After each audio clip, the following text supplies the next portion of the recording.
Welcome to another episode of Lucas Live. So glad to be here with you today. If you are here right now, it is because you're watching the replay or you're watching this back. You probably were here live and you thought, I want to watch this thing again. And here you are again watching this thing again because it was so good. Thank you for coming back and rewatching it. We appreciate it. We appreciate the love. We appreciate the support. I can't thank you guys enough for this great journey we've been on for the last almost 2 months doing Lucas Live. It's because of you all that I continue to do this, and I continue to find great guests who are willing to come on and show some love. Now I got people reaching out to me saying, I want to be on Lucas Live, and I'm like, I don't even understand. How do you even know about this show? But people are watching what we're doing, and they see the love that you guys are giving, and they see the support that we have, and they see the platform and what it's about. So I'm so grateful and thankful to people who are coming in live now. I thank you so much. I see you guys starting to come in. I can't see everybody. I can only see if you make a comment. So if you make a comment, I'll know you're here. If you don't want to make a comment, I'm not mad at you. Just watch it anyway. Just stay with us. Let's have some fun today. And please also share this broadcast. Every day I talk about curation and creation. Some of you are creators and you create a lot of content and you put stuff out. Some of you are curators. You take what other people put out and you share it a lot. You share the memes, you share the posts, you share the things that you think are insightful and enlightening. So share this post. Some people are both. I'm both. I create content and I curate content. When I see a great post or great information, I also share it. So I'm a creator and a curator. I bring great things together. That's what your social media platforms are about. It's a channel. You have your own broadcast network. We all do. So you have an opportunity to put Lucas Live on your TV channel. You want to put Lucas Live on your channel? Please do. Please share Lucas Live on your channel, and I can become a part of your lineup. I'm your 7 p.m. Eastern show that's on your channel. So thank you so much for everybody who's been sharing, for everybody who's hit the share right now, for people on Facebook, Periscope, LinkedIn, YouTube. Welcome to the show. We thank you guys so much. I want to thank the LinkedIn crowd as well. For anybody watching on LinkedIn, I've been sharing a lot of things about the movement right now and what's going on with the injustice and how we need to make some changes. And it's interesting that even on LinkedIn, a professional platform, I have so many people who have been liking and commenting on posts about this injustice and about what's going on in our country right now.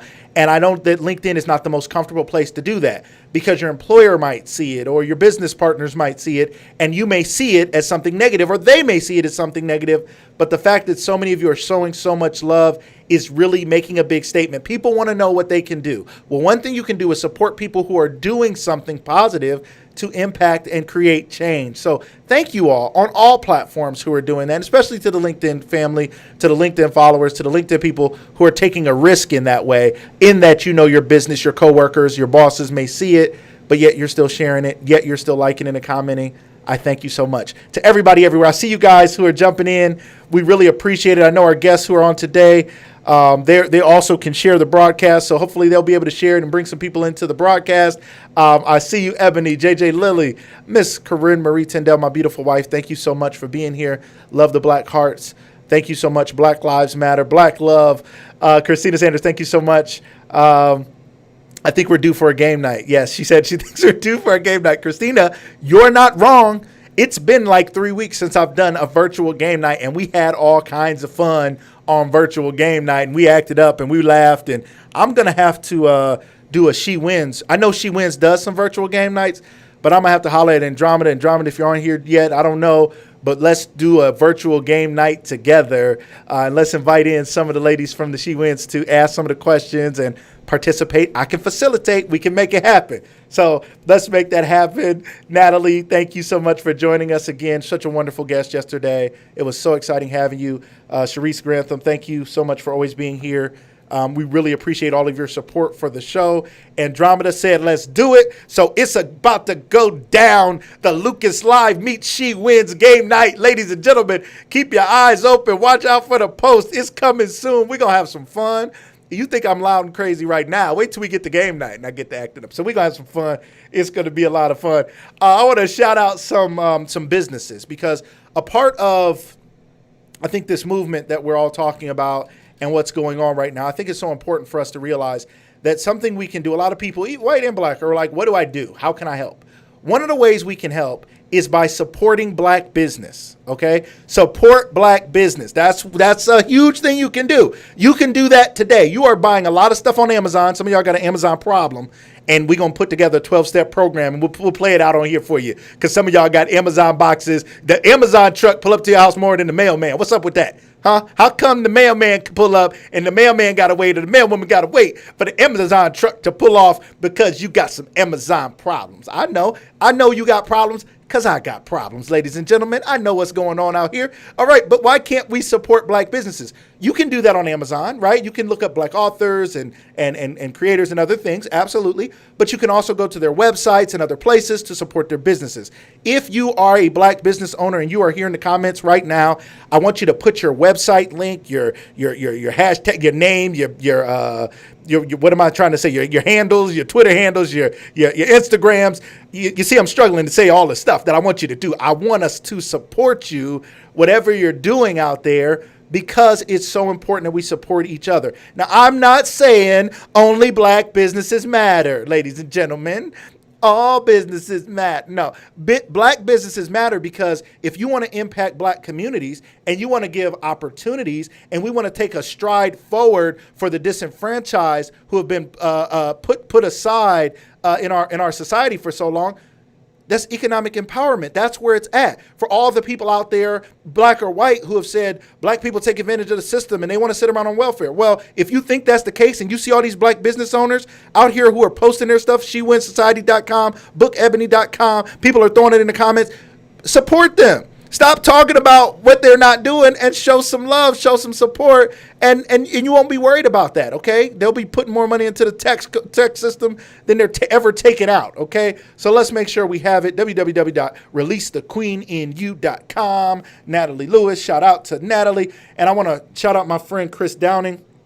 He's a Beachbody super trainer. I don't know if you guys saw that episode. He was pretty amazing on there. Beachbody, Insanity and P90X and all of that. He has Shift Shop, one of the most successful Beachbody programs. A lot of people don't know that. He's been very successful with it. A good friend of mine. And Chris Downing, I just bought his book here, Developing the Greatest Version of You, a 3-month habit tracker by Chris Downing. Bought this on Amazon. He doesn't know I'm on here talking about his book.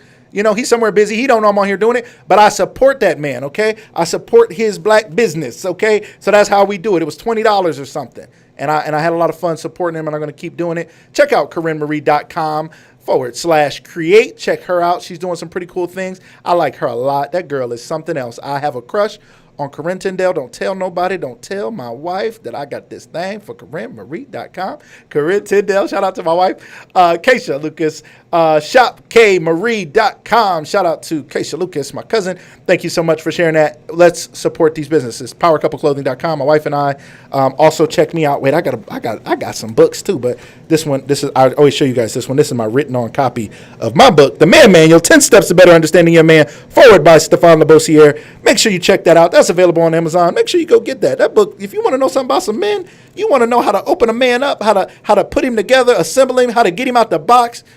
Some instructions for before you buy. This is looking at a man as though he was an electronic item. How would you open him up? He's fragile. You got to get him out the box just right. Nobody tells you that men can be fragile. They keep telling you they're the stronger of the two sexes. And me and my wife keep talking about it more and more. And we're like, I don't think that's necessarily true. Some real strong women and some real weak men, including myself at times. There's times my wife is certainly stronger than me. All respect to her. And we just want to show some love. Also, avoid overheating. How do you stop a man from overheating? If he was an electronic product, how do you stop it from overheating? What do you do to stop a man from overheating? We're talking about sex. We're talking about showing him some love and respect. We're talking about some real stuff in here. And then the last chapter in here is return policy. So just in case you got to return that man to his manufacturer, if you got to return him to his maker, you might want to read the return policy on that man and figure out how you can send him back to the Lord. Okay, that's in there. Last chapter is return policy. That don't mean you're going to kill the brother, okay? Anybody out there like, yes, I was thinking about snapping anyway, so that's probably a good chapter. That's not what it's about, okay? So we're not going to be snapping, but we're going to do the return policy. Also, shout out to 7th Floor Clothing. I Still Can't Breathe. Shirts are available at 7thfloorclothing.com. If somebody could type that in the comments, that would be great. 7thfloorclothing.com. I had the founders of 7th Floor Clothing on week 1 or week 2 of this show. Shout out to Frank Miller and Freeze Clark, Frank and Freeze. Great guys, young black entrepreneurs. They've got a lot of love from LeBron James and other people. They've been in the New York Times, and they had deals with eBay and American Express. Just 2 young guys from inner city Akron making a difference. Okay. So you guys make sure you check out 7thfloorclothing.com if you want to get I'm trying to point the right way. I still can't breathe t-shirts. I will be purchasing one. You guys are going to see me on here wearing a I still can't breathe shirt from 7thfloorclothing.com. Thank you, Andromeda. Thank you, Corinne, for putting that in the comments. Okay. I see you, Lynette. Not the return policy. Don't go to jail, sisters. Tell them, Lynette, now. Don't be going to jail with the return policy. I'm talking about you return a broken thing back to its manufacturer, don't you? Ain't that the best place to send it? If you read the instructions, the store says, don't bring it back to us. If you really got a problem, send it back to the manufacturer. Well, who's the manufacturer of man? The one and only God, of course, right? He created man from the dust, and he can clean him up and fix him up. But you gotta pray a man back to that and help him out. And sometimes you just gotta leave a brother alone, because you know what? He needs more time with the Lord than you have time to wait for him to get his life together. So you have to send the brother back, and you got to keep it moving. All right? The Bible says, shake the dust from your feet and keep it moving. Ease on down the road. Okay? So that's what that's about. Shout out to everybody again who's still making comments. We really appreciate you guys so much for all the fun we're gonna have. Now, I don't want to take up too much more of our time. I want to introduce to you guys our first guest today. She is a best-selling author. She is a longtime member of the She Wins Society. We are on the She Wins Society week here. We are having so much fun with the great women of the She Wins Society. This is a lady who I admire, who I followed for many years. My wife has known and loved and supported for many years. I think my wife and I sat down and watched her tell her story together. My wife was like, you got to hear this. You have to watch this. It was so moving and so powerful, and you guys are going to get to hear it today. So make sure you guys listen closely to the wonderful Miss Chamar. Welcome to the show. Hey, Chamar, how are you? I'm well. How are you? Thank you for having me. Welcome. I'm so glad to have you. I'm so excited. When I reached out to Andromeda, I said, let's do a She Wins week. She said, let's do it. Let's go. I was like, cool. Right. And I was like, can you choose some ladies that you think would be good? She was like, yeah, I think of some. If she didn't say your name, Chamar, it was going to be some problems. I mean, listen, for real. That's real talk. Right. Because I'm like, wait. I'm some emails out here. Like, what's good? What's happening out here? But I was going to call you in one-on-one. Either way, I was going to get in touch with you and have you on the show. But she recognized, too, all that you bring to the table. People are saying, hey, Chamar. People are excited to see you. A lot of love coming on. Linda Airy, I believe, said, hey, sis.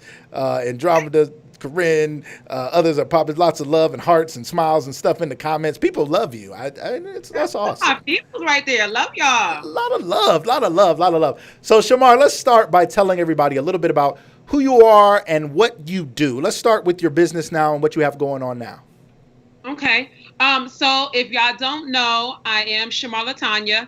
I am an author, a speaker, and a life transformation coach. I have a coaching practice that is for women and now men, and I help them rebuild, transform, and reclaim their power. Initially after divorce, but what had happened was things evolved, and people were like, so I had this breakup. Can you help me? And I'm like, cool, I got you. And then people were like, well, I had these experiences that have stopped me. Can you help me? And I'm like, me, cool, I got you. So I help people rebuild, transform, and reclaim their power. And we do that through a customized action plan that is individualized for that particular person. And we do this all, it's a holistic experience. When they come in, we are going from the body to the mind, to the spirit, to the soul, to purpose. Right now, I have a woman who came to me. She was on 150 milligrams of antidepressant, and glory to God, now she is down to 75. Wow. So we are, working to bring that down. Right. So that is who I am all That's around. Big. I just love jumping in and not just, motivating people, because that's fine, but I want to educate them and give them some tools in their toolbox so they can rebuild their lives, because effectively, that's what I had to do. And that resource wasn't readily available to me. I had to look for that, so I wanted to create the resource that I wish that I had when I was rebuilding my life. Amazing. And Chamar, I alluded to it, and I don't want us to take too long before we get into it because I want people to hear, they hear where you are now. You're coaching, you're helping women and now also men. And I do want to talk about that piece as well, that you're now helping men as well. But you're helping people body, mind, spirit. I mean, that's a lot. You know, you're helping people holistically, which I think is so important because sometimes people get like a little bit of help, like, you know, they get maybe physically fit, but mentally and emotionally, they still a mess. They look good. You be like, man, you looking good. They be like, thanks. And then they go ball up and cry for the rest of the day, right? They don't want to get out of bed, but they look good. Right. Or on the inside, they're working on things, but they're not taking care of their health. So they may be doing better inside, but because they're not doing better outside, they may not have the strength and energy to be all that God wants them to be. So Right. I love that. I love that. But let's rewind back and tell us your story. It was moving, I have to say the least, for me and my wife. Tell us a little bit about your journey and some of the tough times that led you here today. So I always say, you know, when people are wondering what they should do next in life, your need will be your seed. Okay. And I want you to remember that your need will be your seed. And I became what I needed. So after, you know, my marriage fell apart, and after I started going through my divorce, it was like, okay, that fell apart. And then it was just like the domino effect. Everything else fell apart. The house of cards. I was queen of looking put together, but not being put together. So I ended up losing not just my marriage, but everything after that. You know, I lost money. My finances were terrible. My credit were terrible. Things that I just stopped taking care of and stopped caring about. That was terrible. And losing all of that is when I got the eviction notice. And then I ended up homeless with my daughter for a few months, staying in this very, you know, cheap, not even $60 a night hotel room, you know, trying to finish out this degree. So when I say to you, I'm really passionate about rebuilding my life, it's because, like, right now you see the makeup and the new hair and whatnot. But, years ago, none of this was popping. I'm trying to, like, you know, when I say we lost everything, we lost our home. We were living in a hotel room. My daughter, the only clothes that she had were a few dresses for church and her school uniform. The only clothes that I had was the clothes that I wore was my uniform for work. And I would wash them in the sink with the bar soap every night.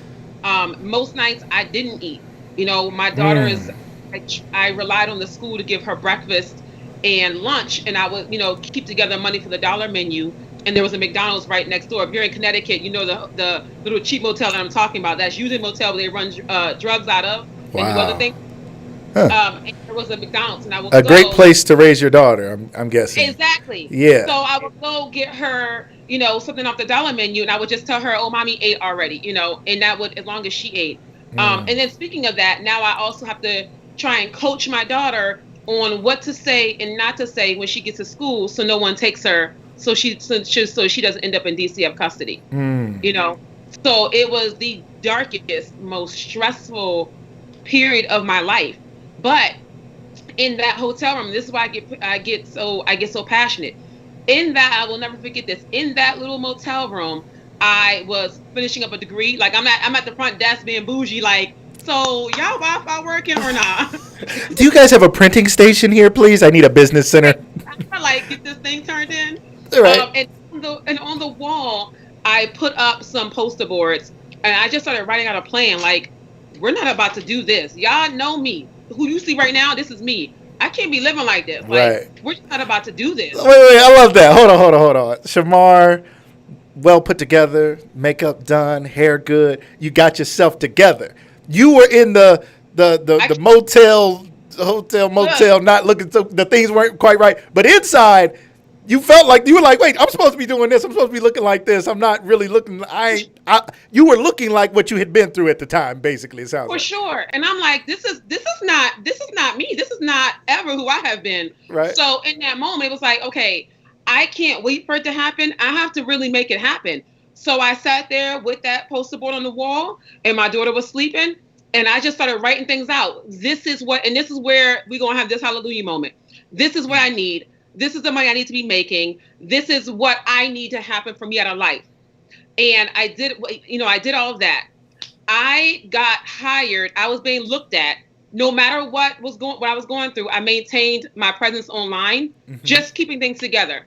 I was being looked at by, I'll never forget, Dr. Steve Perry, who has now schools out in Harlem with Diddy Mm. and Bridgeport and here. I was being looked at and followed.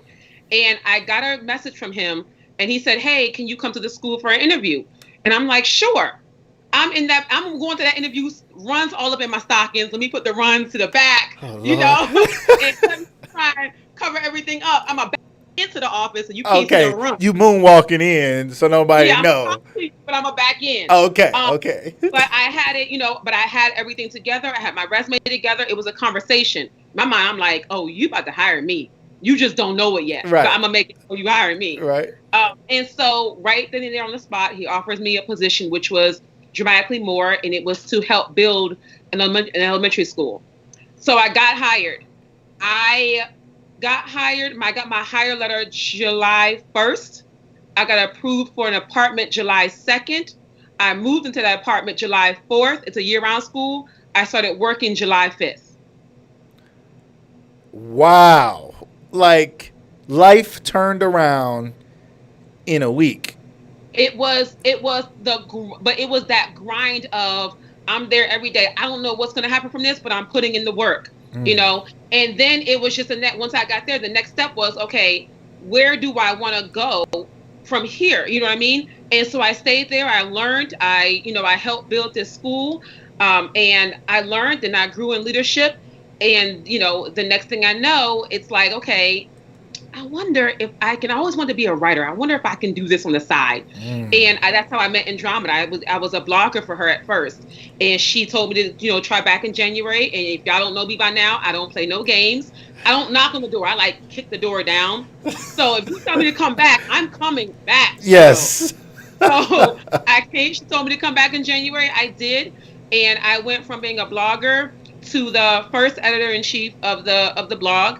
And after that, it just took off. The next thing I know, I'm creating my book, and I am speaking. And I want y'all to know, with rebuilding your life, there are levels to this because I never wanted to be an entrepreneur. To me, it was like it was too up and down. I had already been through enough. Like, I don't want to do that. Right. And little did I know, after a while, the district that I poured my life into laid me off. Mm. So now I'm like, I gotta rebuild again. Like, Again, right. Lord. okay, I know you saw me, God, when I had done this at first. Like, why I gotta Right. do this again? Right. I just made it across one Red Sea, and here we go again, up Like, God, I against an know you saw impossible that. situation. Right. So once again, I said, okay, let me see if I can thug this out and really Uh-huh. put in the work and really begin helping people. And it was the hardest thing, and sometimes still is, I've ever done in my life. Mm. But here I am 3 years later with a book that was an international selling. The first ebook went #1 on Amazon. Your wife was actually the one that announced it on my live. And it went #1 within a matter of hours, thanks to Wow. She Wins. No joke. When I tell y'all, I was like, I'm gonna release this book at midnight. Andromeda was the first download. People from She Wins was like downloading back to back to back. I was like, look at my people who's coming Look at the through. love and support. Um, so I have no doubts. When I hit #1, I was like, oh, that was all my girls right there. That's And three huge. years later, I have been blessed enough to travel across this country speaking and, talking to, women and young women. And I have been blessed enough to lead mentorship programs, coach, and it has been, it's been hard work, but it's amazing. That's an incredible story. I mean, first of all, married. A lot of young girls dream of getting married, right? And having that wedding day, and it's forever. It's till death do us part. You meet your prince. It's life is going to be better from now on, right? At least it's going to be, I Right. have my person and we're going to do this together. Now we have a child and we're going to do this together. And now your marriage falls apart, and it sounds like the string on the shirt, like one thing came apart and then pretty soon everything just started unraveling, right? Yeah. It was like trying to figure. I'm like, okay, so that fell apart. Oh, so this gonna fall apart now too. To this day, it's only by the grace of God that I did not lose my absolute mind. Because everything was falling apart. And I was suicidal, but I have this little girl who was looking at me and counting on me. So that's not an option at all. Plus, at that point, it was like I just have to trust God and keep it pushing. So yeah, it was definitely like that string. Everything fell apart. So did you? So you said you were suicidal. I think that's important for us to talk about. And in that time when you were feeling that way, were you like you have so much faith? And if anybody follows you or knows you, like I think you and God is on a first name basis. I think you call him like JC, Jesus Christ. I don't know, but y'all are pretty tight. Right, yeah. Y'all are really close. I mean, you're like that's just your guy. Y'all just talk. So you have this really close relationship. What was it like then? Did you feel as close to God at the time? Did you feel like He had left you alone? What was the real feeling of like, how did I get here, and what was that like? Sometimes people struggle, or were you still strong in your faith? It was definitely, it was like I was strong in my faith, but then it was like, but why am I here? But here's the thing, my mom has been in ministry for over 20 years, right? Wow. And the one thing she instilled in me is, don't be out here blaming God when you was out here acting a fool. You know, and the reality of that was what I had to realize is, tell the story now. Tell us about it. Okay, right. Here. Okay. What I realized is I jumped into a marriage wanting that white picket fence and this, you know, and it wasn't all bad, but I didn't consult God. My mom was telling me, nah, girl, don't do it. It's too early. I'm like, no, I love him. Y'all don't understand. This is my man to know. Know? Yes. Just not listening. So I wasn't even attuned to the voice of God, not listening to proper instruction, just barreling forward in life, not taking correction, not taking care of my own body. I had gone from a size 5 to a size 24, and we know beauty comes in all levels. But when you get to that point, it's like I just didn't care anymore. So I'm not listening to anybody. I'm just living life, and you know, not caring about my finances or my credit. As long as the outside looked somewhat put together, it was all good, right? Right. So when everything fell apart, being in that hotel room, there was no way I could blame God, because a lot of that was just horrible decision making on my part. But what I do know is this: it was like the prodigal son. You know, he just out there wilding, just out there living life, just spending all the money, right? Right. And he loses it all. And at that point, my mother actually calls me the prodigal daughter, like the shade from her. Oh man, like Mom, right? The shade. That's just wrong. It's just wrong. It really wasn't that moment of like, okay, this is what I did. I got myself here, but I know for sure this is not how I'm supposed to live. This was not the prophecy over my life. So let me draw closer to God, because that's all I have, and figure out how I can make it next. So there were those moments of darkness for sure, but it was like, okay, Chamar, you spent all these years wilding out and acting up and not listening. Let's get out of this, because this is where you are. That's a powerful part of the story. A lot of people don't say that. A lot of people in life are always blaming God. Well, God, you know, you're supposed to be so forgiving, so understanding. I said I was sorry for all the crazy junk I did. And we forget that while God forgives us, that doesn't stop that consequence from coming. Like, you did the thing, and I mean, His grace is sufficient, right? He'll bring us through, and it'll be okay. But you can't sleep with a bunch of people and get a disease and think, God, why would you? He's like, you rolled the dice. You did what you did. You can't do drugs and not expect to have some impact. You can't. I think it's so important for all of us sin and fall short of God's glory. But then there's some consequences that go on, and then we don't want to own it. We just want to blame God and act like God is wrong and He should have never let that happen to me. But I love that you own that, and you're like, I made choices. I wanted to be married. It wasn't about what God wanted for you. It was like, I've been there. I've been there praying for a yes. Like, I'm like, Lord, and I'm only asking just so I can say I asked. God, I really don't care what you have to say. And that's really how I lived a lot of my life. So it was just like, okay, well, what do you expect when you just are you're just running life with that kind of reckless abandon? Right. This is what you're going to get, you know, and in those moments, and I want people to understand also, like with rebuilding your life, you know, it's going to be ups and downs. You know, God never told us that we would have it easy. If anything, God explicitly warned us over and over again, listen, y'all, it's going to be some troubles, okay? It's going to be some tribulations. Right. Take heart, and take heart means to take courage, because help is there. So, you know, it was, I just was in a space where it's like, it's dark, sure, but that's what the story that you all have, that's just the tip of the iceberg. I have made it through so much already, that there was no way I can believe that God was going to leave me. Okay, now we have two guests on the show today, ladies and gentlemen. We're going to have Meighan Cole is going to be on with us and share some things, her story, her journey, as well as her involvement with the She Wins Society. We're really excited about that. Chamar, we have a little more time with you as well. I want to hear a little bit more. You just said that was the tip of the iceberg. Is there anything deeper from your past that you could share with us today? I think it's sometimes we tell our story and it's becomes the story parts that you guys have all heard. Right. I was talking to a friend today about some things that have gone on with my daughter, who's a teenager, and some rebellion and some things we had to deal with. And I went a little deeper with him.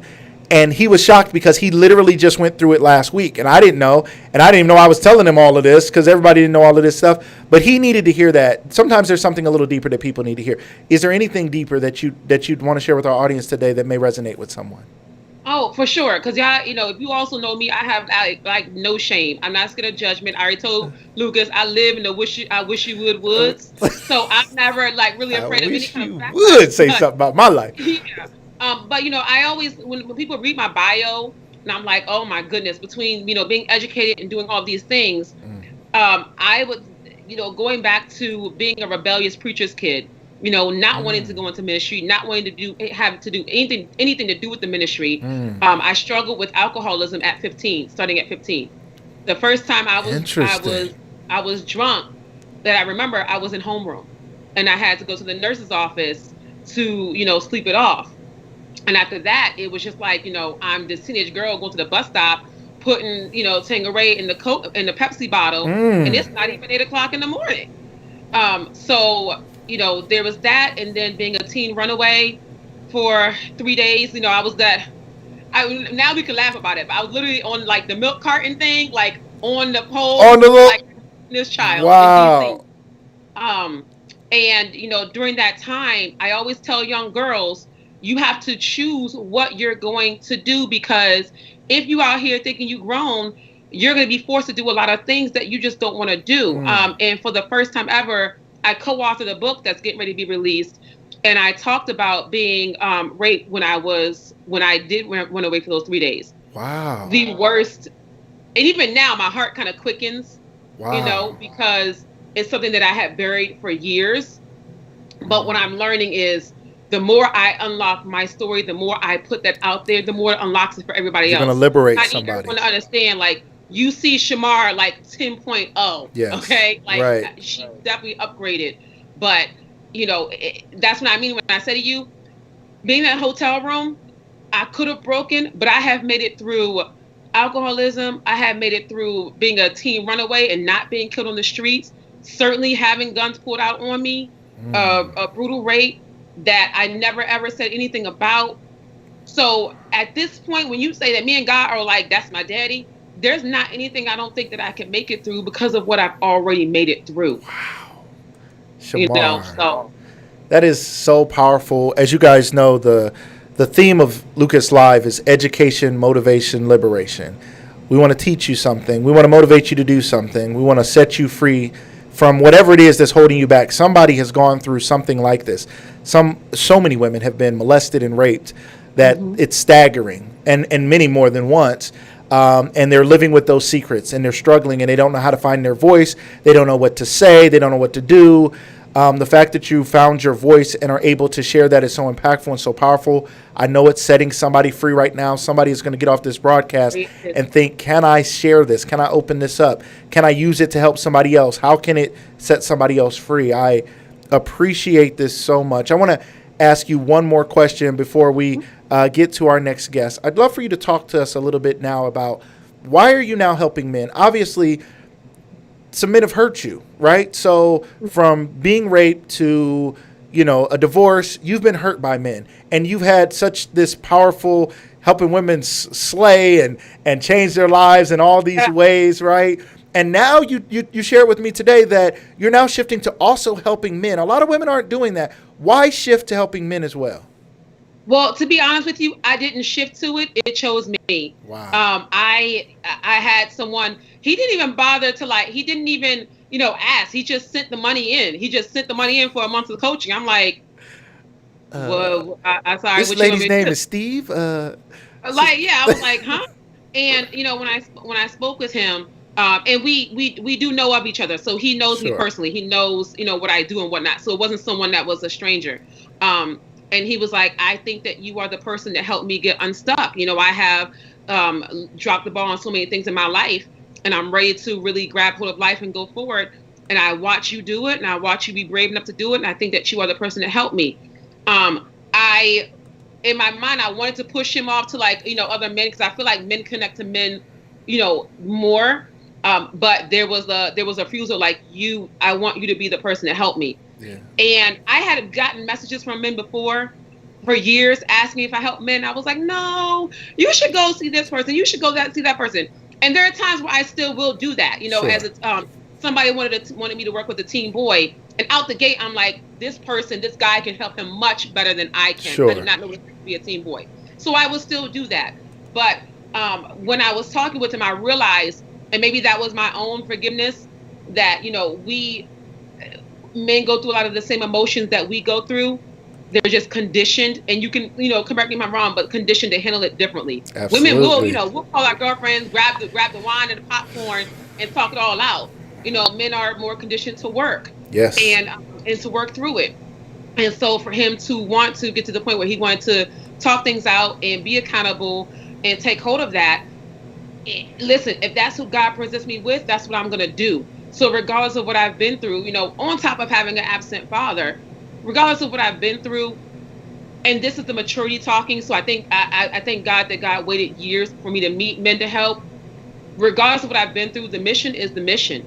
Yeah. And if you are called and purposed to help unlock, then that's what you do. I love it. I can't thank you enough for that. I think it's so important. My wife and I talk about this all the time about men and women and gender roles and in business especially, where and now people are worried. Oh, somebody's going to say something if a man is working with a woman working with a man. And we're like, this is a problem in our society that we can't just Right. work with each other. You may have exactly what some man needs to get over his hurdles and his issues, and vice versa. And we can't let our sex be the thing that stops us from working with the people that God has brought into our lives. So I applaud you for that. I think it's so needed. I know your ministry and your work has blessed me. So I know you're going to bless men and women and children and teens. And just keep going, keep being great, keep being you, Chamar. Your voice is so powerful. Your energy is so powerful. Are you from? Where are you from originally? I'm a DMV girl, DC, Maryland, Virginia. Yeah, that accent, that thing that you got. Me and my wife, that thing. We always know that thing that you do, the way you do what you do, the way you talk that talk. You got to do it, okay? People need it. It's so real. It's so raw. It's so good. Ladies and gentlemen, this is another one of the wonderful ladies of the She Wins Society. If you are watching and you are not yet convinced that you need to be a part of the She Wins Society, get off this broadcast right now. I don't know what's wrong with you. It's time for you to get out because you just. Listen. What are you doing? What are you doing? Y'all better stop playing. Saved her life, grew her business. She started her blog by blogging for the She Wins Society. Then it helped her write her book. What are you doing? You haven't joined yet? What are you doing? If you're watching this replay, what are you doing? I mean, pause the replay. Go to shewinsociety.com. Go join. Come back. Finish watching the show. Okay, we'll allow that. Okay, you got to become a part of this. Let the church say amen. Once again, the doors of the She Wins Society are open for you, ladies and gentlemen. Please, won't you come? Won't you come join the She Wins Society? Today is the day, okay? Today is the day that may change your life forever if you join the She Wins Society, ladies. And if you need help, male or female, Chamar can help you. And if she can't, she's going to point you in the right direction and make sure you get the help you need. Chamar, if you would hang around with us, I'm going to bring you back on here at the end, and we'll chat one final time before we go. So you hang on and you stay close. Ladies and gentlemen, I want to thank you guys again. We're going to go to our next guest here in just a second. I want to thank you guys for the love and support you guys are showing the She Wins Society. Remember today, I have a couple things in the background here. I have Developing the Greatest Version of You by Chris Downing. Check that out on Amazon. He's a Beachbody super trainer, a great friend of mine. He also has Shift Shop. Look that up if you're trying to get in shape. Great black man doing positive things. He has a great story and a great testimony. So if you haven't seen that episode, go to YouTube, Lucas Tyndale, subscribe to my channel. Go back and watch the replays. Look for the Chris Downing episode. He talks about he got a drug charge. He was doing good, then he messed up, and the Beachbody people, the P90X people, all those people of Beachbody, they were watching him for 6 months as he posted videos and made posts, and they were making sure he didn't get in any more trouble. And then he got a contract with Beachbody and has been very successful ever since. He wrote this great book that's helping us with our habits, a 3-month habit tracker. I got the book here. You make sure you get the book. Check it out here. We're going to get our habits together, ladies and gentlemen, even down to how much water we drink. I noticed I'm going to have to get some more water. I don't know. All right. And then I Still Can't Breathe by Freeze and Frank Clark at 7thfloorclothing.com. Make sure you check them out at 7thfloorclothing.com. Frank and Freeze Miller were also guests on the show. You can go back and check that out as well by going to my YouTube channel. And without further delay, I want to bring in our next guest, another wonderful member of the She Wins Society.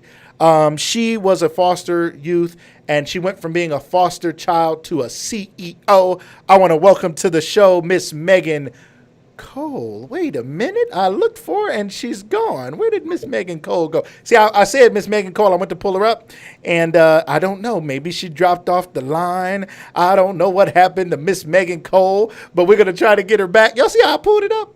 I pulled it up, and she wasn't there. I don't know what happened to Meighan, but we're going to find her. We're going to find where Meighan went, and we're going to hang on just a second. I hear some no. I don't know if she's popping back into the broadcast. If somebody has Meighan's number, somebody text Meighan and say, Meighan, you disappeared. Where did you? All right, I see her. She's coming back on. Her video is out. Meighan, we can hear you. We just can't see you, Meighan. So we're going to hold on just a second until we get that together. If you could work on that. Ladies and gentlemen, thank you guys for staying here. Appreciate that. Oh, Megan's back on. I see her there. Thank you guys for staying here. I appreciate it. I see you guys are still here. Did you guys share the broadcast yet? Now would be a great time. Whenever you share a broadcast on Facebook, for instance, it picks up at the point that you shared. So, but people can go back and see the rest of it. But if you share right now, I believe it's kind of like it starts right now. And if people go back and watch it on your page, they see it starting right now. Well, now's a good break. It would be a great time for you to share it if you haven't already. You're a curator of content. You want to put great stuff on your channel, or if you're on LinkedIn or YouTube or others, share this broadcast. Let other people know. Periscope. Hit those hearts, Periscope followers. Hit those hearts so that Periscope, so that Twitter knows that this is something that other people should see. And if you have not joined the She Wins Society, today is the day to make it happen. Okay, let's make sure we do that today. I believe our guest is back, or she may be back, or her camera may be frozen. If we have any further issues, I think she may be frozen there. There she is. Miss Chamar is going to have to warm back up. I hope she buckles up. She hears me talking. So Miss Chamar, if Meighan, if we can't get Meighan on, Chamar, we're going to jump back to you and we will get Meighan on. Miss Chamar, hey, can you unmute that mic, Chamar? I got you back on the screen here. Miss Chamar, we're going to hear from you again, if you don't mind. Chamar, welcome back to the show. We see you. Hey, there you go. Okay. She's like, I didn't know. All right. Well, I knew, but I was like praying, like, come on, we gotta get my girl back on. We'll see. Andromeda said she's trying to get back on. If I see her get back on here, we will jump to her. If not, we can do more. Hey, Andromeda, we can do She Wins longer. I mean, we'll do some more episodes. It's all good. We'll make it happen. I feel like that's a good idea. Anywho, Yeah. This is going on. All right. So let me tell you guys something real quick. I want you guys to join the Lucas Live Inner Circle by texting Lucas Live, all one word, to 31996. Text Lucas Live to 31996. It brings you into the Inner Circle. We got some really cool stuff going on. It's coming your way. I already got gift cards and stuff. People are donating and Mary Kay stuff. I got stuff. It's around here. I'm looking at some of the stuff. I'm going to be giving some stuff out to the Inner Circle and letting you guys know some things in advance that are coming out. And you guys are also going to help us vote on some things. So make sure you do that. Chamar, Ebony Akron, Ebony Hilltastic, also known, AKA, she asked about the 30-day sleigh. Is it 30 days or 7 days? How many days is the sleigh? What's up with that? The first one, I was just trying to try it out. It was a 7-day sleigh. I just wanted to see what I was going to do. I remember. Okay. 30-day sleigh is the follow up to that. Got it. Okay. So tell us a little bit about the 30-day sleigh. What is that about, and what can people expect from that? I wrote it in diary format. It has gone through a couple of different versions. I just wanted to. I did go to therapy, y'all. Therapy works. Shout out to And that. I wanted to write about my experiences emotionally, just going through this divorce and having to rebuild my life and what I felt like. And that's what the 30-day slay is. You get all the nitty gritty. You get me crying in a supply closet at the school, just falling apart, 40 minutes in the supply closet, just crying on the floor, and then getting up and having to wipe my face. You're gonna, I talk about the day that we decided that this wasn't gonna work. I had to be the superwoman and cry it out and redo my makeup and then go back to work. So the 30-day slay is really just a diary format of everything I went through emotionally to make it through this. That's awesome. Amazing. I think I remember when the 7-day slate came out and then 30 days, all this pink and all this cool stuff, and people were supporting it and it was growing. Was that the book, or what was the book that your sisters in the She Wins Society helped make such a big success? That was a 7-day slate. I just wanted to see if I can do it and see, test it out and see what works. So that was like the mini book to that. I was like, if I can get to the mini book, then I'm gonna do the big one. I'm gonna get the big one. And the other night, Andromeda talked about when she did her first course and it sold out, and that really helped her understand that she can do this. Yeah. The 7-day slay was that for me. Watching that go number one within hours, I was like, all right, we could have something here. I love it. Ladies and gentlemen, we got to get out there. We got to get out the boat, right? You can't walk on water unless you get out the boat, and you got to try something, and you got to be brave. And sometimes you sink. Sometimes everything, you guys are hearing some great success stories, but sometimes things don't work. But those things teach you what you need to know, so the next time you get out the boat, you are going to walk on water. So I love that. I love that. I love that. I really think that's so important for people to realize that they can have success, and sometimes it starts small and then it grows. So I think we're going to keep going here, if that's okay with you, Chamar. I think Meighan tried to get back on, and then something went out again. I don't know, but we're going to keep going here for a second, if it's okay with you. Chamar, you were sharing a little bit about going through a divorce. There's a lot of women out there who have gone through a divorce, and sadly, sometimes that becomes, it is a defining moment, I think, for anybody, but sometimes it defines them in a way that is negative. And they can't overcome, they can't get past it. And tell us a little bit about how that worked for you. When you said you were crying at the school, wherever, you were talking about you guys had decided you weren't going to be married anymore, or what was that about? So we I don't know how people do things through text messages, right? We were doing text. I'm at work and we're like, okay, this is not working. Wow. So it's not working. And I rushed home, and at that point it was just like, okay, this is not working. But I still had to go to work. So after I cried, I did a full face of makeup, and I went back to work and finished up the work day. And I was in this state of denial. I just crazy. I was like, all right, y'all, I'm getting this divorce, but I'm cool. 6 months, I'm gonna be healed over this. We're gonna be good. Right, okay? So, right. And I no one told me that it was gonna be like having bipolar disorder. One day I'm happy and I got this. I am woman, hear me roar. Right. And the next day I am just bawling and crying. I cried into the supply closet. I cried at bus stops. I cried walking through the mall. Like, your girl was just all over the place. Just right now, just a mess. And it's because it's a death. You're grieving something. But again, me being me, I'm a fighter, always have been. And it was just like, all right, Chamar, you're either gonna keep fighting, you're either gonna keep being like this, being depressed, or you're going to fight back. And how are you going to fight back? It was, all right, let me get my health in order. Because if I'm about to be divorced, I can't be out here looking crazy. Because I'm trying to start dating again. So I got to get it together. I'm not about to catch the kid. You're not about to catch the kid slipping. So I got to get myself together. Right? Pull it together.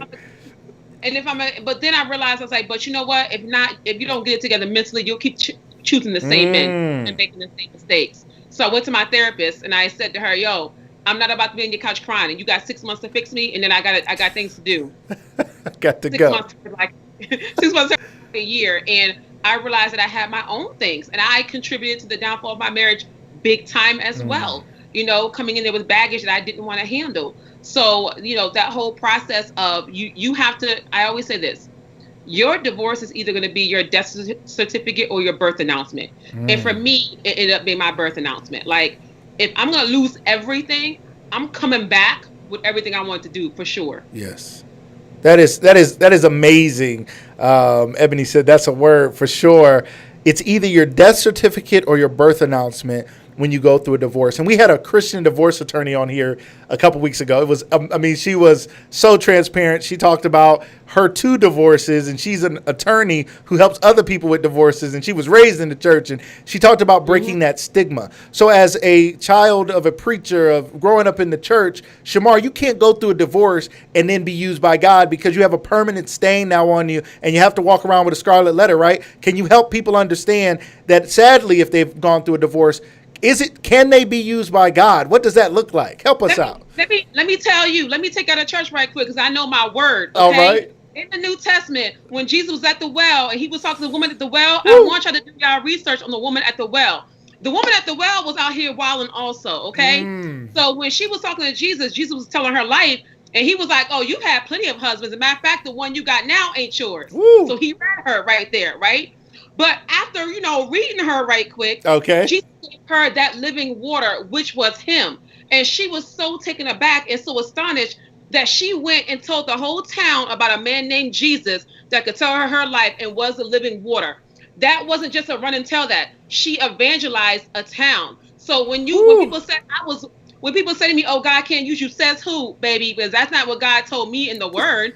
If God can use anybody, murderers, prostitutes, this woman at the well, he can use anybody. And then I want y'all to go to the first chapter of Matthew. Read the first chapter of Matthew. It's more than just names. Those are the names of the begotten. Within that genealogy that leads up to Jesus Christ, you have David, who was an adulterer and a murderer. You have Rahab, who was a whole prostitute, and she was the grandmother of Boaz. You have Solomon, who ended up being an adulterer. He had like 700 wives. Homeboy was out here wilding, an idolater, and he lost. That's how the kingdom got ripped away. You have all these imperfect people that led to a perfect Savior. So don't let anybody tell you that God cannot use you, because obviously God specializes in using the underdog to get to greatness. That's why the word says he'll use those things that are the foolish of the world to bring the greatness in. That's why. So there is absolutely no reason why God cannot use you or does not want to use you when God does. God specializes in using imperfect people to spread a perfect message. Ooh, Chamar. Don't get me started about Logan, because I really, Hey. Go ahead and go in. Hey, we go in on Lucas Live. Like, that really gets to me. God doesn't cast anybody off. We are in the dispensation of grace and mercy, and that grace and mercy extends to everybody, even you, no matter what you have done. I told you, I have been an alcoholic, a preacher's kid, doing all these things, just out here wilding, and God still sees fit to use me. And that's why this confidence and this boldness is here, because I know what God has done for me, and God can do that for any and everybody. I absolutely love it, Chamar. I, too, have been through a divorce. So people know Power Couple, Powered by God, my wife and I, Corinne, us doing that, and that's who we are. And they're like, oh, and I'm writing books about relationships and everything. And the crazy part for me was I was always the relationship guy, like not like always in relationships, but always the person giving advice on relationships. From the time I was 12, I was in middle school, like, what's wrong? Okay, wait, he took your good pencil? Okay, we're going to have to write him a note. Let's get this note together that you're going to have to give him and tell him that ain't cool. And I was always that guy throughout my life. And then I get married at a young age. I was a month after turning 20. And then I get a divorce by 23, 24. I'm already divorced. And I'm like, oh, Lord, you can't use me. I'm worthless, Lord. And my mom wrote me a letter. I was back living with my mom. And I don't know why she wrote me a letter instead of just telling me. But I cherish it and I still have it. And she said, the world needs you. God needs you. God's not done with you. God's not throwing you away because you made a mistake. The mistake, and a lot of times I tell people the mistake is not necessarily the divorce. I'm not saying God likes divorce, encourages divorce. God hates divorce. He does not like divorce. But he does not say you have to stay in a miserable marriage, okay? So I felt like I couldn't be used by God. My mom was like, God is going to use you even more. And to that end, my wife and I now have a better marriage because I'm so committed to it. I'm so committed to making it work. I'm so committed to being more mature. I'm so committed to showing her love. I'm so committed to figuring out everything I can do to be a better husband every single day. We're 11 years in, and I'm just getting started. Like, I'm going to be a better husband. Year 12, I hope she looks up like, whoo, I hit the jackpot, as our pastor's wife would say. And she's committed as well. and it's been something beautiful, but God is still using people who have gone through some things and made some mistakes. I love that testimony, Chamar. So thank you again, ladies and gentlemen. We're going to carry on with the show. I hope you guys can stick around. Our guest, Meighan, is back on with us. Chamar, I thank you for jumping back in here, okay? You were ready to roll, right? Like, I got a correspondent here. She's ready to jump back in. She's ready to go. Chamar was ready to roll, ready to jump back on the show. So I appreciate it if you can hang around a little bit longer. If you got to run, Chamar, I know you got coaching and stuff you be doing. So if you got to run, cool. If you can hang around, we may bring you back on at the end again. But I do want to bring in our next guest. Thank you again so much, Chamar.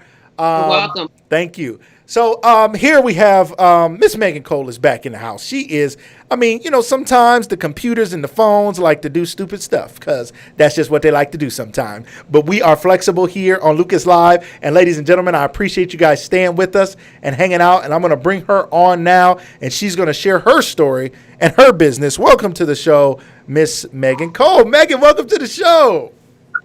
Well, thank you. I am so sorry for the technical difficulties. Okay. I apologize, but I'm here ready to shake, rattle, and roll. I love it. If you're still here, ladies and gentlemen, let us know in the comments. Welcome our guest today. Just say welcome. Throw some hearts in the comments. Hit those hearts on your phone. Hit those hearts. Let her know that you're here and that you love, showing some love. We are almost at the top of the hour. We're going to go a little bit longer today, but I promise we'll get you out of here. It won't before 8:30. I promise we'll be out of here 8:30 Eastern. If you can hang around, thank you. If you can share this broadcast even now, thank you. There may be somebody who wasn't available who's going to be available now at the top of the hour. And because you shared it now, if you hadn't shared it already, they'll be able to jump in. Thank you so much, Corinne, Ebony, Sharice, Andromeda. Thank you, guys. Shake, rattle, and roll. We about to make it happen. All right. So, Meighan, tell us a little bit about your business. Now, you are also a part of the She Wins Society. Is that correct? Yes, that is correct. I am a sister of She Wins Society. Shout out to the She Wins Society, ladies and gentlemen. If you didn't hear me earlier, and I know I kicked some of y'all off the broadcast, I hope you came back with your offering, okay? Because it's time for you to bring some dollars to the She Wins Society. It's not too much. It's a small monthly contribution, unless you want the higher package where you get more value for your dollar. Check that out. Go to SheWinsSociety.com and make sure you become a part of this sisterhood. It sounds to me like the sisters who are joining are getting more out of it than what they're paying for it, because they're becoming best-selling authors and speakers and entrepreneurs, and their businesses are taking off. So when you invest, the She Wins Society investment is not an investment in the She Wins Society, as Dr. Shamika Dean told us many weeks ago, who's also a member of the She Wins Society. It is an investment in yourself. And when you're unwilling to put up a few dollars towards something else that's going to give you back value, it is not that you don't see value in the entity, it's that you don't see enough value in yourself to say every month I'm going to do it. You don't believe that much in Netflix, but you believe that much that you need to watch something, so you invest in it for yourself. So if you're investing in a gym, you don't believe that much in the gym, you believe in getting yourself healthy. If you want to invest in yourself, I'm telling you today, ladies of all ages, you need to join the She Wins Society. You need to be a part of this organization. You may become a best-selling author because of it, or you just may get healed or whole, or you may go travel somewhere with a group of sisters and go on a cruise and do something you've never done before. Ladies and gentlemen, I'm sorry I went off, but please join the She Wins Society. I am passionate about it. If I could join, I'd join myself. All right, so Meighan, tell us a little bit about your business. What is it that you're doing right now in your business? What are you known for? Well, I am your, and I always say, I am your former foster child to CEO. Yes. So two-time entrepreneur, running a transportation business. It was inspired behind my grandmother. She had a stroke in 2007. And from that, entrepreneurs, we seem to look for things and gaps that we can fill. So back in 2007, when my grandmother had her stroke, coming from corporate America, having to come home and pick her up, pick up the POA, which is the power of attorney. I was like, what can I do? Corporate America was like, no, we don't need you no more. You got to take care of your family. So we don't need you no more. Wow. I was like, straight like that, right? Oh, it was going down like that today. Right. So I came home and I was in an uproar. I was hurt. I was depressed, leaving corporate America. Getting fired, it was like, what do I do next? So Granny, she didn't have a way to her medical appointments and all that. I'm like, we're going to do transportation. Pop the sign on the side of the car. People started asking me, can you transport my kids? Can you do this? Can you do that? And later on evolved Operation Drive and CTMH Transportation. So since 2012, when we were legally incorporated, we've been a transportation company running and operating. Amazing. So out of a need, I believe Chamar talked about that earlier. Your seed comes out of your need, or a need comes out of a seed. I don't know how to say it as well as she said it, but it was something like that. And that's what happened. You came out of a corporate job, you came back helping your grandma, and you realized she needed transportation. So how do you go about starting a transportation business? What does that look like? I mean, what did it look like at first, and what did it evolve to? It looked like hard work. A lot of long days. It was definitely hard work, because you're told that, hey, it's a man's world, right? In the transportation field, you're like, it's a man's world. And just going back previous to that, my son's father, he was in transportation and logistics. So I kind of had some knowledge of the field, but I wasn't too knowledgeable. So it took a lot of research. And it is a male dominated field. That's for sure. Mm-hmm. It is very, very hard to maneuver through, but hey, with the right people and the right team, I got through it. Yes. But to say that it was easy, it was not easy. And it is what Sister Chamar said. It's definitely from your seed. There is the need. Your need will be your seed. Andromeda cleared it up for us. Yes. Yeah. So awesome. To jump in, fill those gaps, for the ones that were disenfranchised, the impoverished communities, the homeless children. It was definitely a need. So, all right. So tell us a little bit more about that. So homeless children, what are you talking about? You said your elderly grandmother is who you transported. Tell us how it grew and who else were you helping? Okay, cool. So Granny was considered a medical patient, right? Mm-hmm. But on the flip side of that, you have through the school districts where they have homeless children that live in hotels. They live apart from their home. Like if there was a fire in their home or something of that nature, they have to relocate, and they have to do it very, very fast. The law is actually called the McKinney-Vento law. Okay. So one day, I'm riding down the street in the vehicle that's plated and everything to do transportation for Granny, but I get a call on my cell phone. And it's like, hey, I see you with these elderly people on the back of your van, but I also see kids on the back of your van, because it was like a family tree as our logo. So okay. They're like, what exactly do you do? And I'm like, we do it all. I didn't know we did it all, but at that point, amen. Speak that thing. It was a go. It was like, we do it all. Right. So, the guy, he called me, and I thank God for that blessing. He was a blessing. You always say, nobody helped me get to where I am. And let me just back to where we are today in this race of races, right? Where we're talking about black on white and white on, yes. The division, right? Yes. So out of the blue, someone calls me, Caucasian. See the family tree on the back of the car? What do? We do it all. So I'll tell you guys today, a Caucasian man helped me. He Amen. Said, hey, you don't do it now, but I'm going to teach you. And he taught me the game of how to run and operate the transportation business. And he was a stranger, a complete stranger. So when I see that meme that says a stranger will help you, a stranger will definitely help you sometimes, for people that you even know will. That is the truth. I love it. And I think that's such an important discussion right now with all the division that's going on. The sad part about the division is it's breeding more division, right? So now we have racism seems to be breeding racism. So now white people have mistreated black people. Now black people are going to mistreat white people, and black people aren't going to trust white people. And now white people are going to trust them even less. And white people are going to have hurt black people. So now black people are going to hurt white people. And this is not the kingdom of God. This is not God's intention. This is not his plan for his people. Like, they're just his people. He did not plan for us to look at the pigment of our skin and allow that to dictate how we treat and love each other. And sadly, we've allowed that. You're saying a white man came along not only and said, let me use your services, or maybe you could bust these children that I work with in my organization, or these elderly. He said, let me put you on the game. Let me show you how to run your business. He has no reason to give his time and money and energy and effort for you, but God put him there to help you out. So your point and your message is, don't get confused out here with all the confusion. Don't fall for the trick. There's good people. Yeah. There's good black people. There's good white people. Is that right? That is absolutely the truth. I mean, the blessing, it was a seed down from him, but it was truly a blessing.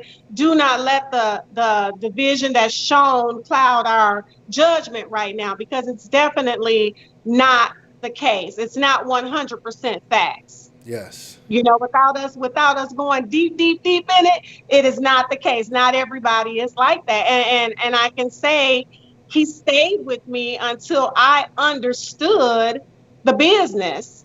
And then later from that, he said, you know what? I'm from 100 miles away. I can't do this contract. This was 6 months in. He said, I can't do this contract anymore.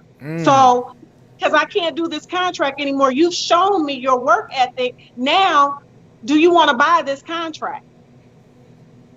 Do you want to buy? I've set you up. Now that I've set you up, do you want to buy this contract from me? Because you made money off me, but now I want you to make your own.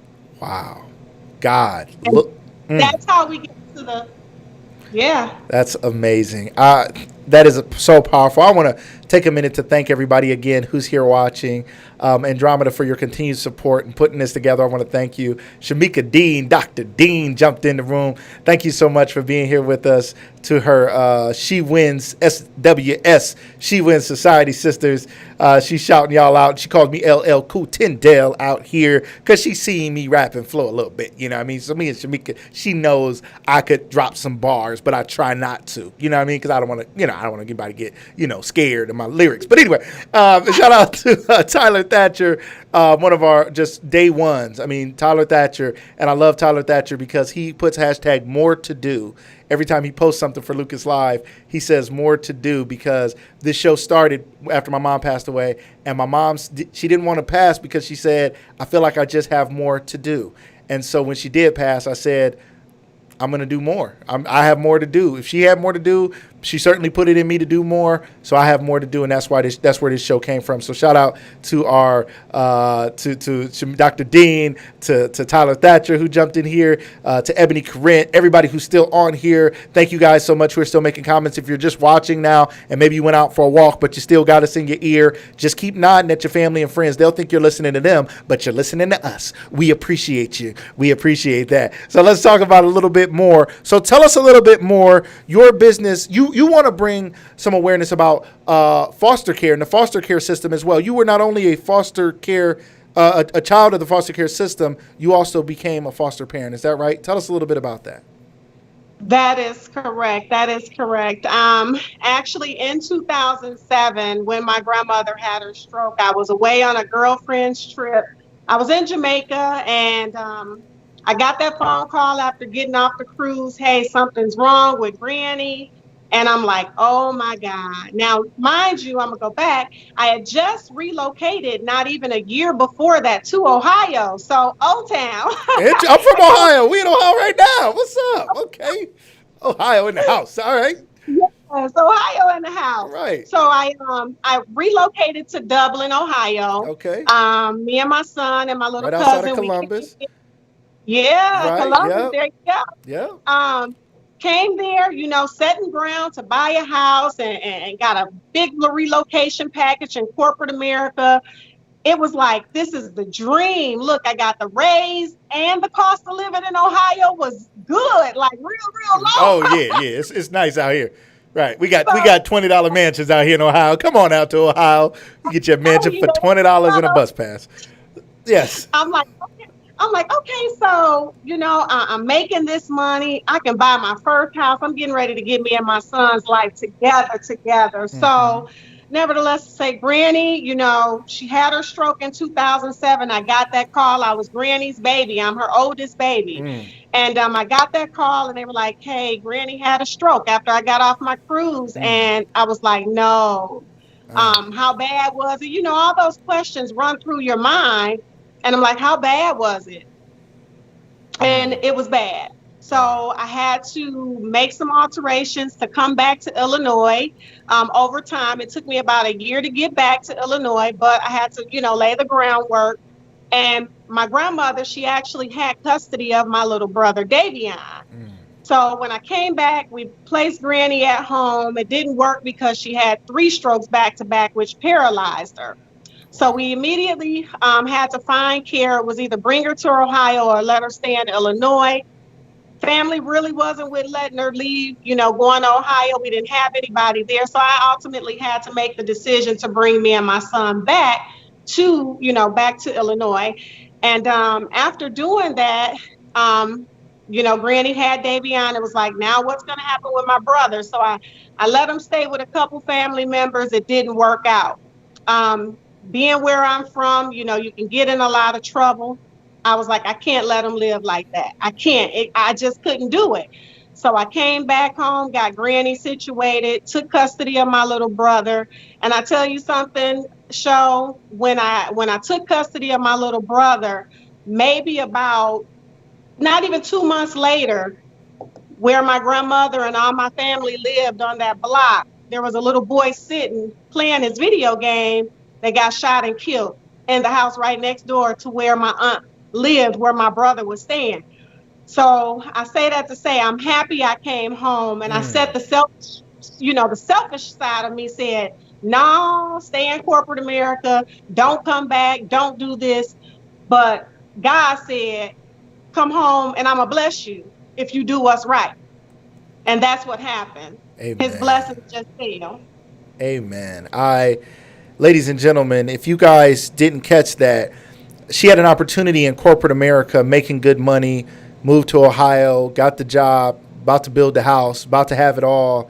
And her grandmother had a stroke, and being the oldest child, being her grandmother's baby, she headed back to Illinois, back home to see what she could do, and ended up staying and then taking custody of her brother because she was listening to the voice of God. Ladies and gentlemen, the voice of God is not always the words that you want to hear.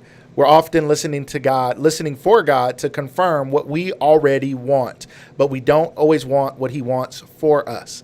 And God has a greater plan.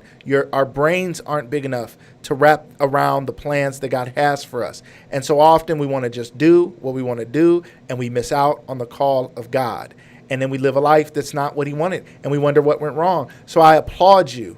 I applaud you for taking that risk, taking that chance, following God, following your heart, following your family, and doing the right thing for your family. So after all that, you go through all that. Your life was challenging when you were younger, obviously, in foster care.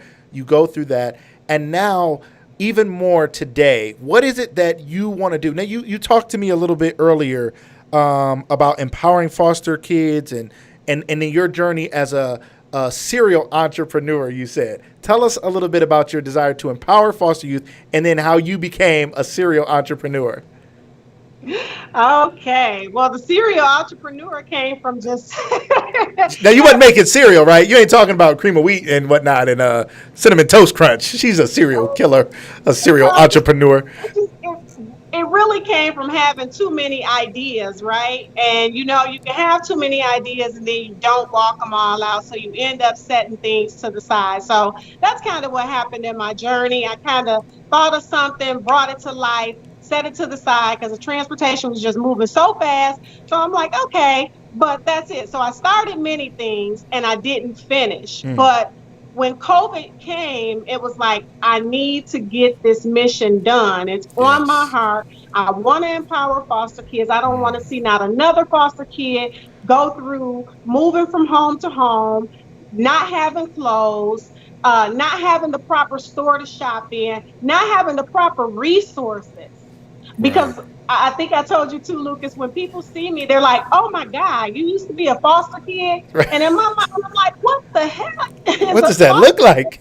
Right. Supposed to look like, you know? So it went from that's the drive right there. And then I've always had a niche for fashion. So I'm like, I'm going to hook my foster kids up. They not going to, look, I'm going to empower these kids. They going to be sharp. Tell us about the fashion. Tell us about it. They going to be dressed because I definitely wore a lot of things, under depression while going through what I went through. I can't say that I wasn't sad, that I was always happy. There were some depressing moments there, having to make life-changing decisions at the age of 26 when I thought my life was just getting started. I'm like, look, I went through foster care, from 8 until, aging out of the system. And now I got to give up my whole life all over again to do it all over and to raise somebody. It was different for me.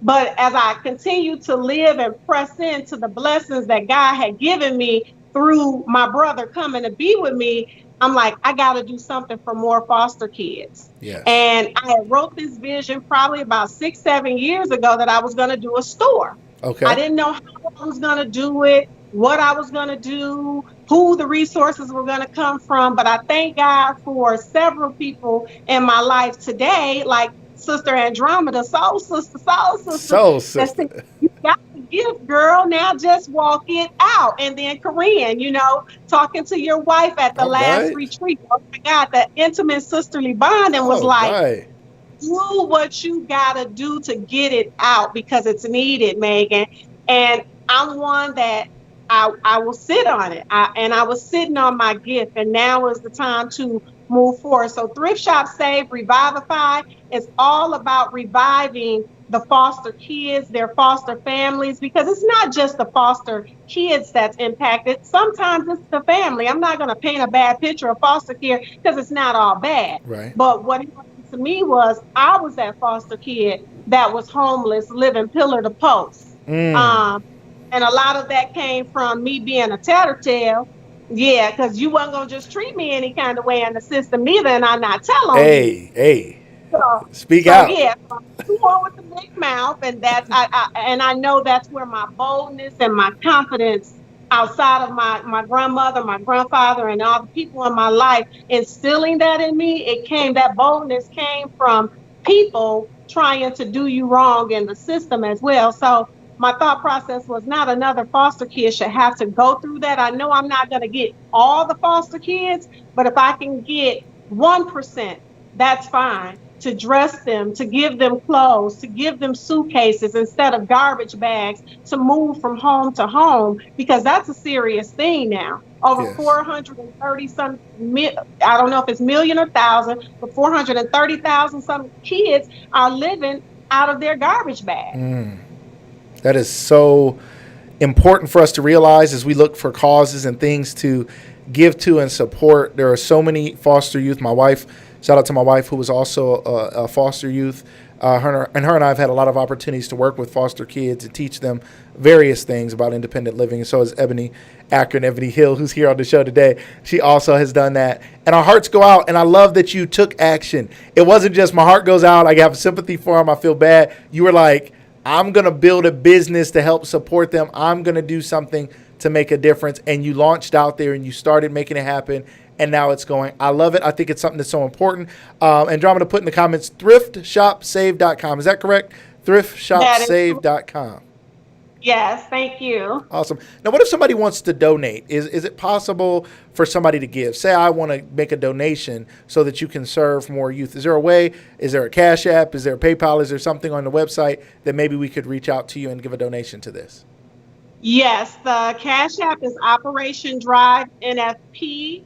Operation Drive NFP is the Cash App. And then on the website, thriftshopsave.com, there is a donate tab. The best way to donate is to, if you know or have foster kids in your circle, to buy something for a foster kid, or, a foster aging out person that's aging from the system, to buy something for them. Because what happens when those proceeds come into us, we're already connected to agencies where we're given 10% of the proceeds on a monthly basis. 10% of our sales go into that agency to help out either an agency, or we directly find foster parents or foster kids that are in need. So we give 10% of the monthly sales as well to individuals in need. That was Operation Drive FP, is that correct? Operation Drive NFP. Operation Drive NFP, yes. Operation Drive NFP. You guys can see that on your screen. I put it up there the first time. I put Cash App, but it was like spelled backwards. It's all good though. I fixed it. Cash App, Operation Drive, NFP. If you guys want to make a donation to help her help more foster youth, you guys can do that. And then there's a donation tab on the website at thriftshopsave.com. We've been talking about supporting black businesses.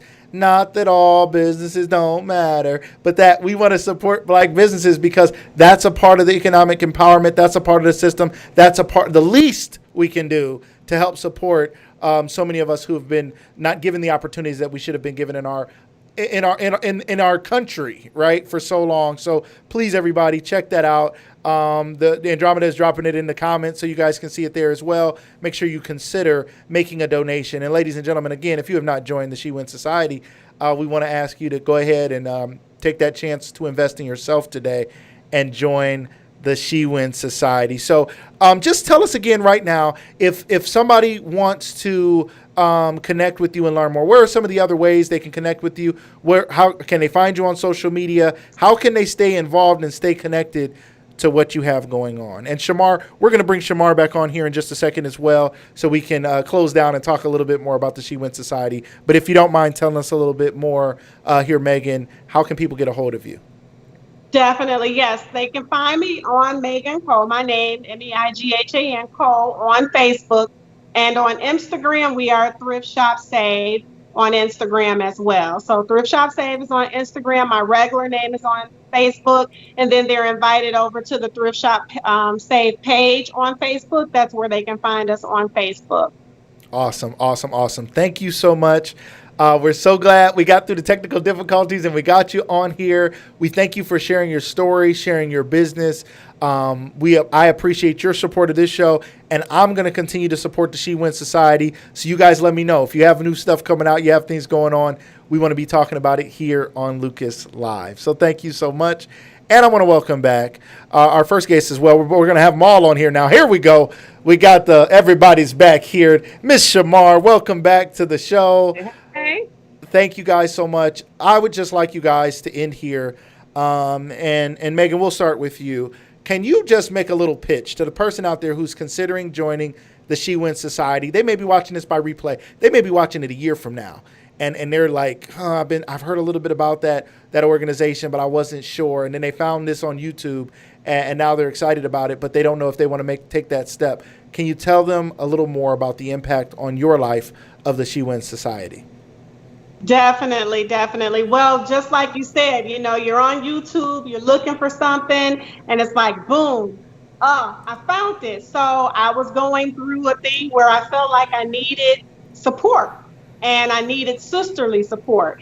So I was scrolling on Instagram, and that's how I found She Wins Society. But I will say, one thing is you cannot do it on your own. It's not healthy to do it on your own. So I was looking for a group to foster great relationships, healthy relationships, and that's how I ran across She Wins Society. It's been all that and some. Andromeda, the founder of it, is awesome. I mean, it took me a year before I got to meet her, but it was a year that I stayed in the background. I watched her authenticity. I was looking for something, and that ended up being, She Wins ended up being it. It was the best choice that I've made, the best network that I've joined. We travel, we have fun. I mean, you got some real sisters in here. We got some comedians. We got some preachers. We got you need to be inspired and lifted up and empowered. You're going to get it from She Wins Society. I love it. That's what I can say. I love it. Thank you so much. I love it. I'm just curious, how in the world does Andromeda touch everybody's life individually? I mean, this is like, I don't understand. Everybody has a story of how Andromeda personally helped them in some way and said something or did something. I think she might be a triplet. I think there's like 3 of them, and then she like bounces around, and she didn't tell us, but she's multiplied herself because somehow she has touched more lives than more people than almost anybody I can think of. And it is amazing to hear these stories of the impact. Chamar, can you tell us, She Wins, you've been around, how long have you been in She Wins, if you can remember? And again, help the people out there who are on their teeter and they don't know if they should join. bring them in. The doors of the She Wins Society are open. Pastor Chamar, can you bring them in to the house right now? What? Don't, whoa, whoa, whoa. First of all, title got to go. Pastor okay? Chamar, I just shouted. No, I ain't heard that. Okay, sorry. Okay, we'll back that off. But I rise giving all honor to the Lord, to my Lord Savior, who's the head of my life. Yes. Recognizing Lucas Tendo here for bringing us all on. Thank you. Welcome to the. Now, real talk. Here's the thing about She Wins Society, and I'm gonna do this. I'm gonna try my best to do this without crying because these lashes are gonna come off when I say so.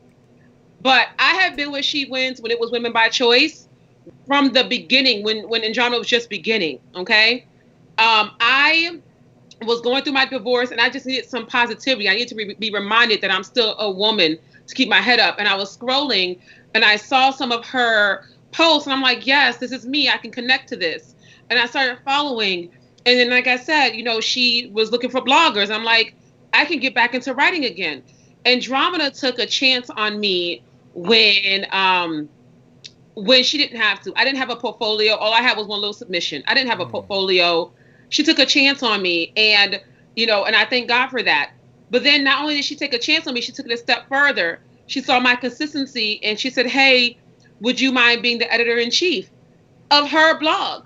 Wow. So to trust me with that, and now Dominique Williams is now the new editor-in-chief, but that was years ago. And to trust me with that was just so amazing that someone saw something in me. So I have been by Andromeda's side since the very beginning, this organization, and Andromeda's going to laugh right now, but we have had some doozies in the beginning with some women. And just to let you all know, it's not always perfect, right? We had some doozies. And Andromeda know who I'm talking about, child. Can we say names, please? Can you tell us their name and their Twitter handle? No, I'm just kidding. Let's not do that. Okay. Because that person good for the Lord stuff. But let's not do it. But I looked at how Andromeda handled that situation, and this particular person was really coming at a lot of the women within She Wins when it was Women by Choice. She was coming at a lot of the women, and Andromeda handled that so gracefully, so for sure, and she protected the women within that organization fiercely. And I was like, oh, I got her. I'm about to be, we got this. So when I tell you all that She Wins Society saved my life, I met Andromeda in the organization at a time where I needed it, and I didn't think I was going to make it. Not only did she pour into me, but she trusted me. And being here today as an entrepreneur, as a speaker, as an author, that is all due to She Wins, and it is life changing. You need to sign up. And I don't push everybody's platform. I don't get behind everybody, but for Andromeda and for She Wins, I will go to absolute war. Say the word, because this is a real sisterhood. And just to top it off, and Andromeda loves to tell this story, I met one of my very best friends through She Wins. We met online, and we met up in Brooklyn for a street fair. And I ended up being the maid of honor at her wedding. Wow. And we met through She Wins. Wow. So this is a real organization. You don't get many out there, but this is it. Ladies and gentlemen, you heard it here once again. The She Wins Society is a real organization. This isn't some strange cult we're trying to pull you into. This is about investing in you. We're only talking about it because this show is about investing in you. It's about sharing great information and bringing on these great guests for you guys. I have had the pleasure, even as a man, to be on the outside looking in, as my wife has been a member for so long, and seeing and knowing the impact of what was Women by Choice and is now the She Wins Society. I worked with people, and I remember Andromeda was coming to our house to stay as my wife was hosting an event here, and Andromeda was the keynote speaker.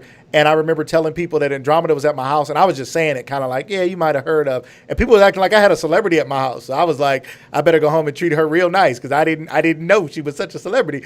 And then I come, and she's so down to earth, and she's like, I just want to hang out. And then even after the event, a lot of ladies came back to the house and just sat back, and we made a fire, and I was just there trying to serve and trying to help them have a great evening. And I know it meant so much to my wife because she longs for sisterhood. And I just thank God for it. I thank God for you ladies today who are our guests. I can't thank you guys enough for being here today. Thank you guys so much. Thank you so much for having us. Thank you so much for having us, Lucas. I truly appreciate you, and I appreciate Andromeda. She's like that little angel, that fairy that comes sprinkle down on you, and Yes. helps you get to your gifts. The group, the entire group. I mean, just a great group of women and sisters. I am so thankful.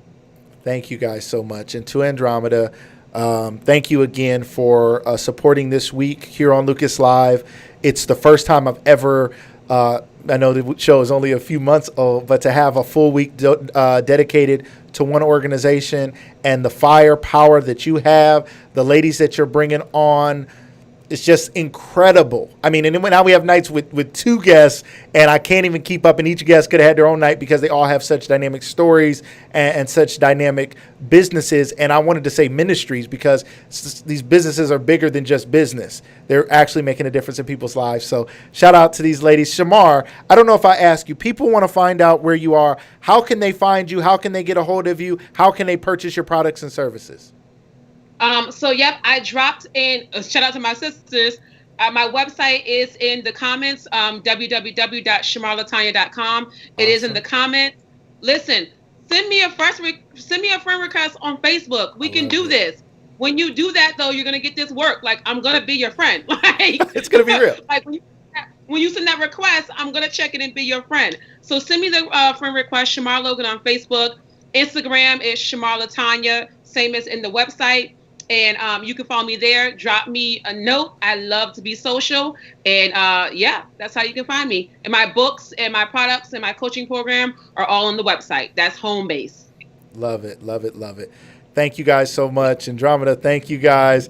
We love the energy. We're so excited about everything you guys are doing. Everybody, thank you guys for being here with us. We know we went over a little bit tonight, but I think it was well worth it. For people who stayed on, thank you. For people who are watching this by replay, thank you guys for watching it. I know it blessed your life. Thank you guys for the love, for all the shares. Thank you guys for being a part of the Lucas Live community. We are here to educate, motivate, and liberate you. I hope you learned something today. I hope you're motivated to do something different, and I hope you feel set free. Whether you've been through a divorce, whether you're a foster kid, whether you've been a victim of any kind, whether you were homeless, whatever happened to you, I hope you feel liberated today and know that you can make it and you can be a success. Everybody, thank you again. Everybody have a